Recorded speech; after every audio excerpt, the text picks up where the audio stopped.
ഈശോ മിശിഹായ്ക്ക് സ്തുതിയായിരിക്കട്ടെ.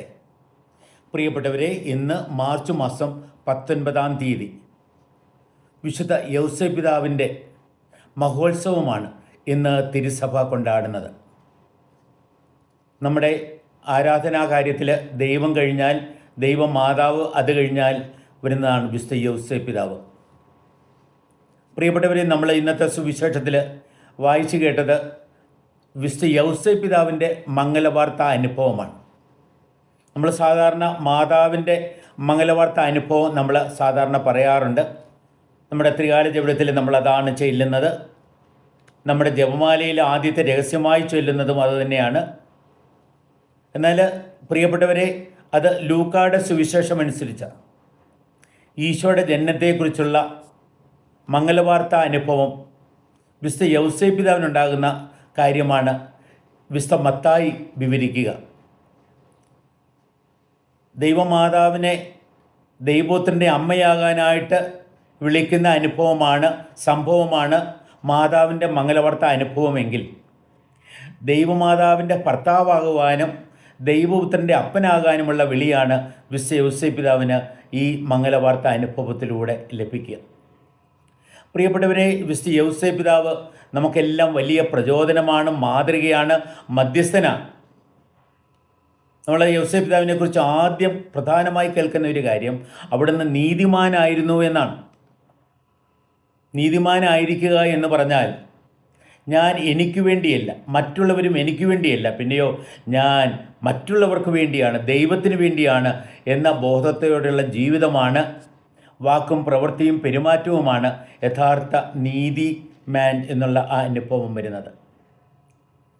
നീതിമാൻ എന്നുള്ള കാര്യം മാത്രമല്ല, വിശുദ്ധ യൗസേപ്പ് പിതാവിനെക്കുറിച്ച് പറയുന്നത് അവളെ അപമാന വിധേയാക്കാൻ അവൻ ഇഷ്ടപ്പെട്ടില്ല. ഒരു വിധത്തിൽ യൗസേപ്പ് പിതാവ് ഇല്ലായിരുന്നുവെങ്കിൽ, യൗസേപ്പ് പിതാവ് ദൈവത്തിൻ്റെ പ്രത്യക്ഷമേകാൻ ശ്രദ്ധ വച്ചില്ലായിരുന്നുവെങ്കിൽ, മാതാവ് ഒരു വിധത്തിൽ ഒരു വ്യഭിചാരിണി, അല്ലെങ്കിൽ അപ്പനില്ലാതെ അല്ലെ ഭർത്താവില്ലാതെ ഗർഭവതിയായവൾ, ഈശോയാണെങ്കിലോ അപ്പനില്ലാതെ ജനിച്ചവൻ എന്നൊക്കെ വിളിക്കപ്പെട്ടേനെ. സത്യത്തിൽ അവരെ ആ അപമാനത്തിൽ നിന്ന് വിമോചിപ്പിക്കുവാൻ യൗസേപ്പ് പിതാവ് പ്രത്യേകമായി ശ്രദ്ധ വെച്ചു. പ്രിയപ്പെട്ടവരെ, നമ്മൾ ഈ യൗസേപ്പ് പിതാവ് പറഞ്ഞ ഒരു വാക്കുപോലും നമ്മൾ ബൈബിളിൽ വായിക്കുന്നില്ല, എന്നാൽ അദ്ദേഹം ചെയ്തത് പറയുന്നുണ്ട്. മാതാവ് തൻ്റെ മംഗലവാർത്ത അനുഭവത്തിൽ ഇതാ കർത്താവിൻ്റെ ദാസി, നിൻ്റെ വചനം പോലെ എന്നിൽ ഭവിക്കട്ടെ എന്ന് പറഞ്ഞത് നമ്മളെല്ലാം എപ്പോഴും എടുത്തു പറയാനുള്ള കാര്യമാണ്. യൗസേപ്പ് പിതാവിനെക്കുറിച്ചാണെങ്കിലോ അവിടെ പറയുകയാണ്, അവൻ നിദ്രയിൽ നിന്നുണർന്ന് കർത്താവ് പറഞ്ഞതുപോലെ പ്രവർത്തിച്ചു എന്നാണ്. മാതാവിൻ്റെ അനുഭവം വാക്കിലൂടെ പ്രകടമാക്കിയെങ്കിൽ യൗസേപ്പ് പിതാവിൻ്റെ അനുഭവം പ്രവൃത്തിയിലൂടെയാണ് വെളിവാക്കപ്പെട്ടത്. പ്രിയപ്പെട്ടവരെ, ഇന്ന് വിശുദ്ധ യൗസേപ്പ് പിതാവിനെക്കുറിച്ച് നമ്മൾ ധ്യാനിക്കുമ്പോൾ ഒന്നാമത്തെ ഒരു കാര്യം ദൈവ ആഭിമുഖ്യമാണ്. ഒരു വിധത്തിൽ ദൈവത്തിൻ്റെ കാര്യസ്ഥൻ എന്ന രീതിയിലാണ് അദ്ദേഹം തൻ്റെ ജീവിതം ജീവിച്ചത്. തൻ്റെ പോലും തീരുമാനത്തെ മാറ്റിവെച്ചുകൊണ്ട് ദൈവത്തിൻ്റെ ഇഷ്ടം നിറവേറ്റുവാൻ ശ്രദ്ധ വെച്ചവനായ യൗസേപ്പ് പിതാവ്. ഉറക്കത്തിൽ പോലും ദൈവസ്വരം കേൾക്കുവാൻ കാതോർത്തിരുന്ന യൗസേപ്പ് പിതാവ് 4 പ്രാവശ്യം യൗസേപ്പ് പിതാവിന് ദൈവം ദർശനമരളി എന്ന് പറയുകയാണ്, നിർദ്ദേശമരളി എന്ന് പറയുകയാണ്. അത് ഉടനെ നിറവേറ്റുവാൻ അദ്ദേഹം പ്രത്യേകമായിട്ട് ശ്രദ്ധ വയ്ക്കുക. അതുമാത്രമല്ല, യൗസേപ്പ് പിതാവ് മറ്റുള്ളവരെ ദർശിച്ചത് ദൈവികമായൊരു കാഴ്ചപ്പാടിലൂടെയാണ്. മാതാവിനെ നോക്കി ഞാൻ പ്രേമിച്ചു കല്യാണം കഴിച്ചവൾ എന്നല്ല, എൻ്റെ ദൈവം, എന്നെ സ്നേഹിക്കുന്ന ദൈവം, എന്നെ അനുഗ്രഹിക്കാൻ വേണ്ടി എനിക്ക് തന്ന ഏറ്റവും വലിയ ദാനമാണ് എൻ്റെ ഈ പ്രിയപ്പെട്ട ഭാര്യ, ആ ഒരു ബോധം. അതേപോലെ തന്നെ ഈശോയെ നോക്കിയിട്ട് എന്താ പറയുന്നത്, ഞാൻ ജനിപ്പിച്ചവനെന്നല്ല, പിന്നെയോ ദൈവം എനിക്ക് തന്ന വലിയ ദാനം, അവനെ ഞാൻ ദൈവപുത്രനായി വളർത്തിയെടുത്തു എന്ന് യൗസേപ്പ് പിതാവ് അഭിമാനത്തോടെ പറയും. ഒരു വിധത്തിൽ ഈശോനാഥൻ യൗസേപ്പ് പിതാവിനെ പിതാവേ എന്ന് വിളിച്ച് വളർന്നതാണ്. അപ്പം പരസ്യജീവിതകാലത്ത് പിതാവായ ദൈവത്തെക്കുറിച്ചുള്ള ആ വിളംബരമാണ് ഈശോ നടത്തുക. അതിനു മുമ്പ് യൗസേപ്പ് പിതാവ് ഒരു വിധത്തിൽ ചരിത്രത്തിൽ മറഞ്ഞു. ആ യൗസേപ്പ് പിതാവിനെ അപ്പ എന്ന് വിളിച്ച് വളർന്ന ഈശോനാഥൻ ദൈവത്തെ അവതരിപ്പിക്കാൻ ഉപയോഗിച്ച പദവും അതുതന്നെയാണ്. കാരണം ദൈവത്തിൻ്റെ സ്നേഹവും കരുതലും കരുണയും അംഗീകാരവും എല്ലാ ആദരവും എല്ലാം യൗസേപ്പ് പിതാവിൽ തിളങ്ങിയിരുന്നു.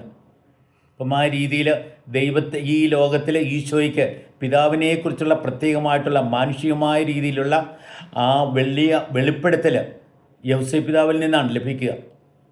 അതേപോലെ മാതാവ് തൻ്റെ യഥാർത്ഥ ഭർത്താവല്ല യൗസേപ്പ് പിതാവ്, തൻ്റെ മകൻ്റെ അപ്പനല്ല യൗസേപ്പ് പിതാവ് എന്ന് അറിയാമെങ്കിലും 12-ാമത്തെ വയസ്സിൽ ഈശോയെ കണ്ടുമുട്ടുമ്പോൾ എന്താണ് മാതാവ് പറയുന്നത്? നിൻ്റെ അപ്പനും ഞാനും നിന്നെ അന്വേഷിക്കായിരുന്നു എന്ന് പറയുക. അത്രമാത്രം പ്രിയപ്പെട്ടവരെ, തൻ്റെ ഭാര്യ അല്ലാതിരുന്നിട്ടും അവളെ ഏറ്റവും ഭാര്യയായി സ്വീകരിച്ച വ്യക്തി, സ്നേഹിച്ച വ്യക്തി, തൻ്റെ മകനല്ല എന്നറിഞ്ഞിട്ടും ആ മകനെ തൻ്റെ പ്രിയപ്പെട്ട മകനായി വളർത്തിയെടുത്ത യൗസേപ്പ് പിതാവ്. ഇന്ന് പ്രിയപ്പെട്ടവരെ, ഓരോ കുടുംബത്തിലും ഒരു വിധത്തിൽ ഈ പരസ്പരമുള്ള ബന്ധത്തിൽ നമുക്കുണ്ടാകേണ്ട മനോഭാവം ഏറ്റവും വെളിവാകുവാണ് തിരുക്കുടുംബത്തിൽ. നമ്മൾ നോക്കിക്കഴിഞ്ഞാൽ യൗസേപ്പ് പിതാവിൻ്റെ ജീവിതത്തിലേക്ക് നോക്കുമ്പോഴുണ്ടല്ലോ, നമ്മൾ ഇന്നത്തെ പല കുടുംബങ്ങളെ അനുഭവിക്കുന്ന പല വിഷമതകളെയും അതിജീവിക്കുവാനായിട്ട്, ശക്തി പ്രാപിക്കാനായിട്ട് സാധിക്കും. കാരണം നമുക്കറിയാം, യൗസേപ്പ് പിതാവ് മാതാവുമായിട്ട് ശാരീരികമായി ബന്ധം പുലർത്തിയില്ല, എങ്കിലും അവളുടെ ഉത്തമ ഭർത്താവായിരുന്നു. അത്രയേറെ കരുതലും സ്നേഹവും ആദരവും അംഗീകാരവും സംരക്ഷണം നൽകുവാനായിട്ട് ശ്രദ്ധ വെച്ചു. ഇന്ന് ചില കുടുംബങ്ങളിലെങ്കിലും ശാരീരികമായ ബന്ധം സാധിക്കുന്നില്ല എന്ന് പറഞ്ഞ് ഡിവോഴ്സിലേക്ക് പോകുന്ന ആൾക്കാരുണ്ട്. അവരുടെയൊക്കെ വിചാരം വിവാഹ ജീവിതം എന്ന് പറഞ്ഞാൽ വെറും ശാരീരിക ബന്ധമാണ് എന്നുള്ളതാണ്. എന്നാൽ പ്രിയപ്പെട്ടവരെ, ശാരീരികമായ ബന്ധത്തിലൂടെ അല്ലാതെയും ഉത്തമ ഭർത്താവായിരിക്കാൻ സാധിക്കും എന്നതിൻ്റെ വലിയ ഉദാഹരണമാണ് വിശുദ്ധ യൗസേപ്പ് പിതാവ്. നമുക്ക് അതാണ് ഏറ്റവും വേണ്ടത്. ഇന്ന് പല കുടുംബങ്ങളിലും ചിലപ്പോൾ ശാരീരികമായ ബന്ധമുണ്ടെങ്കിൽ പോലും പല ഭാര്യമാരും യഥാർത്ഥ ഭർത്താവിനെ അനുഭവിക്കുന്നില്ല എന്നതാണ് യാഥാർത്ഥ്യം. അതേപോലെ തന്നെ പല കുടുംബങ്ങളിലും മക്കളില്ലാതെ വിഷമിക്കുന്ന ദമ്പതികളുണ്ട്. എനിക്കൊരു കുഞ്ഞിന് ജന്മം കൊടുക്കാൻ പറ്റുന്നില്ലല്ലോ എന്നോർത്ത് വിഷമിക്കുന്ന അവസ്ഥയിൽ യൗസേപ്പ് പിതാവാണ് പ്രിയപ്പെട്ടവരെ നമുക്ക് ആശ്വാസം തരിക. യൗസേപ്പ് പിതാവ് ഈശോയ്ക്ക് ശാരീരികമായി ജന്മം കൊടുത്തില്ല എങ്കിൽ പോലും ഉത്തമ പിതാവായി ഈശോയെ അദ്ദേഹം വളർത്തിയെടുത്തു. തൻ്റെ മകനായി സ്വീകരിച്ച്, തൻ്റെ മകനായി വളർത്തി, ദൈവവിശ്വാസമുള്ളവനായി വളർത്തി. അതേപോലെ തന്നെ ജീവിതത്തിൽ ട്രേഡ് നമ്മൾ ഈശോയെക്കുറിച്ച് പറയുന്നില്ലേ, അവൻ മരപ്പണിക്കാരനായിരുന്നു. ആ മരപ്പണി ഈ യൗസേപ്പ് പിതാവാണ് പഠിപ്പിച്ചത്. പ്രിയപ്പെട്ടവരെ, നമുക്ക് ഒത്തിരി പാഠങ്ങൾ പഠിക്കാനുണ്ട് വിശുദ്ധ യൗസേപ്പ് പിതാവിൽ നിന്ന്. ദൈവത്തിൻ്റെ പ്രിയപ്പെട്ട കാര്യസ്ഥൻ, ദൈവത്തിൻ്റെ പ്രതിനിധി എന്ന രീതിയിൽ ദൈവമേൽപ്പിച്ച ദൗത്യം ഏറ്റവും വിശ്വസ്തയോടെ ഉത്തരവാദിത്വ ബോധത്തോടെ നിറവേറ്റിയവൻ, ദൈവേഷ്ടം നിറവേറ്റുവാനായിട്ട് പ്രത്യേകമായി ശ്രദ്ധ വെച്ചവൻ. അതേപോലെ മറ്റുള്ളവരെ ദൈവത്തിൻ്റെ ദാനമായി കാണാനും അവരെ ഹൃദയം തുറന്ന് സ്നേഹിക്കുവാനും, പ്രിയപ്പെട്ടവരെ ഏറ്റവും വിശ്വസ്തമായി രീതിയിൽ അവരെ സ്നേഹിക്കുവാനും ഉത്തമ പിതാവായി, ഉത്തമ ഭർത്താവായി നല്ലൊരു കുടുംബജീവിതം ജീവിക്കുവാൻ പ്രത്യേകമായിട്ട് ശ്രദ്ധ വെച്ചു യൗസേപ്പ് പിതാവ്. തിരുക്കുടുംബത്തിൻ്റെ പാലകനായ വിശുദ്ധ യൗസേപ്പ് പിതാവ് പ്രിയപ്പെട്ടവരെ നമ്മുടെ കുടുംബങ്ങൾക്കെല്ലാം പാലകനായിരിക്കട്ടെ. അദ്ദേഹം എല്ലാ ഭർത്താക്കന്മാർക്കും മാതൃകയായിരിക്കട്ടെ. അദ്ദേഹം എല്ലാ മക്കൾക്കും നല്ല അപ്പനായിരിക്കട്ടെ. ദൈവപിതാവിൻ്റെ അവതാരമില്ല എങ്കിൽ പോലും വിശുദ്ധ ഫ്രാൻസിസ് പാപ്പ പറയുന്നുണ്ട് ദൈവപിതാവിൻ്റെ നിഴലാണ്. അതായത് യൗസേപ്പ് പിതാവിനെ കാണുമ്പോൾ ദൈവപിതാവിനെ നമുക്ക് കാണാനാവും എന്നാണ് അതിൻ്റെ അർത്ഥം. അതേപോലെ പരിശുദ്ധാത്മാവിനാൽ നിറഞ്ഞവനായിരുന്നു യൗസേപ്പ്, പരിശുദ്ധാത്മാവിനാൽ നയിക്കപ്പെട്ടവൻ, ദൈവത്തിൻ്റെ സ്വരം നിരന്തരം കേട്ട് അത് അനുസരിക്കുവാനായിട്ട് ശ്രദ്ധ വെച്ചവൻ. പ്രിയപ്പെട്ടവരെ, യൗസേപ്പ് പിതാവ് നമുക്ക് വേണ്ടി മധ്യസ്ഥം വഹിക്കട്ടെ, നമുക്കെന്നും പ്രചോദനമാകട്ടെ, നമുക്കെന്നും മാതൃകയാകട്ടെ. യൗസേപ്പ് പിതാവിനെ പോലെ നീതിനിഷ്ഠരായി, അർഹതപ്പെട്ടവർക്ക് അർഹതപ്പെട്ടത് കൊടുക്കുന്നവരായി, അതായത് മറ്റുള്ളവർ എനിക്ക് വേണ്ടി എന്ന ചിന്തയെക്കാളും ഞാൻ മറ്റുള്ളവർക്ക് വേണ്ടിയാണെന്നുള്ള ബോധത്തോടെ ജീവിക്കുവാൻ അദ്ദേഹം നമ്മെ നിരന്തരം പ്രചോദിപ്പിക്കട്ടെ. ഇന്നത്തെ കാലത്ത് ഒത്തിരി വാക്കുകളുണ്ട്, പക്ഷെ പ്രവൃത്തിയില്ല. പ്രിയപ്പെട്ടവരെ, നമുക്ക് നമ്മുടെ പ്രവൃത്തികളിലൂടെ നമ്മുടെ സ്നേഹവും നമ്മുടെ ആദരവും അംഗീകാരവും പ്രകടമാക്കാനായിട്ട് നമുക്ക് തയ്യാറാകാം. നമ്മുടെ ജീവിതത്തിൽ ഓരോ വ്യക്തിയെയും ദൈവത്തിൻ്റെ ദാനമായി കാണാനും അവരിൽ ദൈവികത ദർശിച്ചുകൊണ്ട് അവരെ ദൈവികമായ മനോഭാവത്തോടെ പ്രിയപ്പെട്ടവരെ പരിപാലിക്കുവാനും സ്നേഹിക്കുവാനും നമുക്ക് പരിശ്രമിക്കാം. യൗസേപ്പ് പിതാവ് നമുക്ക് വേണ്ടി മധ്യസ്ഥം വഹിക്കട്ടെ. ദൈവാനുഗ്രഹം നമ്മിലേക്ക് സമൃദ്ധമായി വർഷിക്കപ്പെടട്ടെ.